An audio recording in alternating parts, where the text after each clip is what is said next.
EWS reservation को लागू किया गया और सुप्रीम कोर्ट के द्वारा उसे ऑथराइज कर दिया गया, तो बहुत सारे सवाल खड़े होते हैं कि ईडब्ल्यूएस रिजर्वेशन का विरोध क्यों होना चाहिए। अगर ये क्राइटेरिया आज ऐड किया गया कि ईडब्ल्यूएस रिजर्वेशन में फाइनेंस भी एक क्राइटेरिया होना चाहिए, तो क्या उस समय गरीबी और अमीरी के बीच में गैप नहीं था क्या?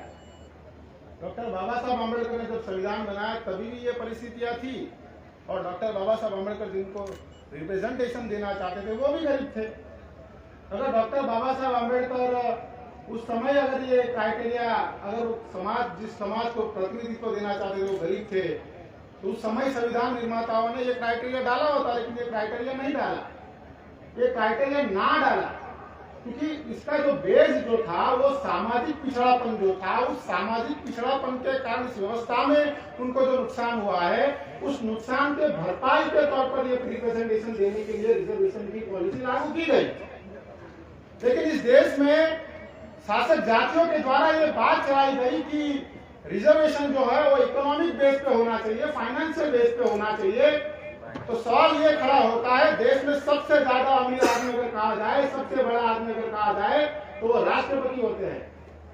राष्ट्रपति सबसे बड़ा आदमी होता है। अगर फाइनेंशियल बेस पर अगर सब लोग समान होते तो इस देश के सबसे बड़े आदमी को मंदिर में नहीं घुसने दिया गया।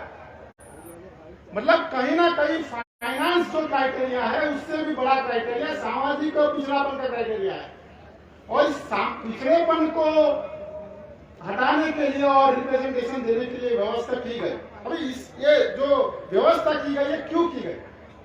ईडब्ल्यूएस का जो रिजर्वेशन लागू किया गया वो मेरे हिसाब से, जो मेरा नॉलेज कहता है, ये ओबीसी की जातीय जनगणना को काउंटर करने के लिए किया गया।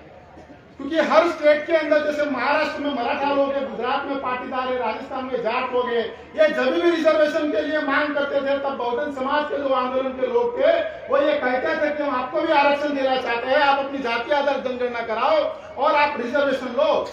अब तक यही ब्राह्मणवादी लोगों के द्वारा इस आंदोलन को चलाया जाता था ताकि बहुजन लोगों को रिजर्वेशन के विरोध में इन लोगों को लड़ाया जाए। लेकिन जब ये बहुजन आंदोलन के द्वारा परिस्थितियां खड़ी की गई, उनको कहा गया कि आप भी अपनी जातीय जनगणना कराओ और आप अपना रिजर्वेशन लो, और बहुत सारे स्टेट के अंदर जब बहुजनों की सरकारें बनने लगी और इस बात को लागू होने लगा कि हाँ, जातीय जनगणना करवा कर जिन अपर लेयर ऑफ ओबीसी को रिजर्वेशन नहीं मिला उन्हें रिजर्वेशन देना चाहिए, तब उन्हें पता चला कि हमने जो पैतरा ओबीसी के विरोध में खड़ा किया था, यह कहीं ना कहीं हमारा ही पैर कुल्हाड़ी पर मारने वाला मामला खड़ा हो रहा है। तो अब क्या किया जाए? तो उन्होंने क्या कि हमने फाइनेंस क्राइटेरिया पर हमने रिजर्वेशन लागू कर दिया। इससे क्या हुआ?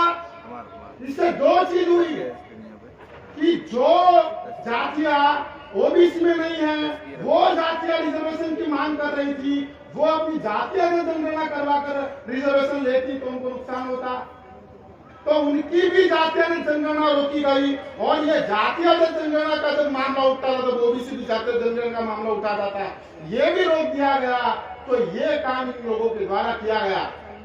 मैं लास्ट में केवल एक ही बात कहना चाहता हूं कि क्या प्रॉब्लम होगा, एडवोकेट्स लोग हैं, जब हम आर्ग्यूमेंट्स करते हैं तब हम हाईकोर्ट और सुप्रीम कोर्ट के जो रेफरेंसिव केस होते हैं उसको लेकर हम आर्ग्यूमेंट्स करते हैं। इससे क्या होगा, मैं आपको एक एग्जांपल देकर बात खत्म करना चाहता हूं। किसी बेस को अगर चेंज कर दिया जाए तो क्या होगा? आज आर्टिकल 19 है, हमें बोलने की आजादी है। अगर इसके अंदर एक नया क्राइटेरिया डाल दिया जाए कि आप आर्टिकल 19 के तहत आप सरकार के विरोध में नहीं बोल सकते, क्या होगा? क्राइटेरिया ऐड करने से उसकी जो मूल भावना है उसको खत्म कर दिया जा सकता है। ये सिंपल चीज अगर आपको समझ में आती है कि अगर आर्टिकल 19 के अंदर ये चीज किया गया तो क्या होगा, इससे भी खतरनाक मामला जो फाइनेंस क्राइटेरिया ऐड कर दिया गया, तो इससे ईडब्ल्यूएस रिजर्वेशन लागू किया गया। इससे आने वाले समय में संभावना होगी कि जो फंडामेंटल राइट संविधान में दिए हैं उसको भी ये लोग अमेंडमेंट्स करने के लिए यही केस को रेफरेंसिव लेकर ये लोग जो संविधान की मूल भावना है उसको खत्म करने का काम करेंगे। तो आप सभी से मैं केवल इतनी ही विनती करना चाहता हूँ कि ऑल बार एसोसिएशन के द्वारा जो ये कार्यक्रम लिया जा रहा है उसको देश भर में जाकर समझाइए, और जो एडवोकेट्स हैं वो एडवोकेट्स इस संगठन से जुड़िए। हमारे पूर्व राष्ट्रीय अध्यक्ष एक बात कहते थे कि जेल में जाते जाते लोग महान हो गए, हम लोग जेल में जाते जाते वकील बन गए। आप लोगों को यही कहना चाहता हूँ कि आप लोग इस एसोसिएशन को बढ़ाने के लिए काम करे। आपने मेरी बात ध्यान से सुनी, उसके लिए आभार। जय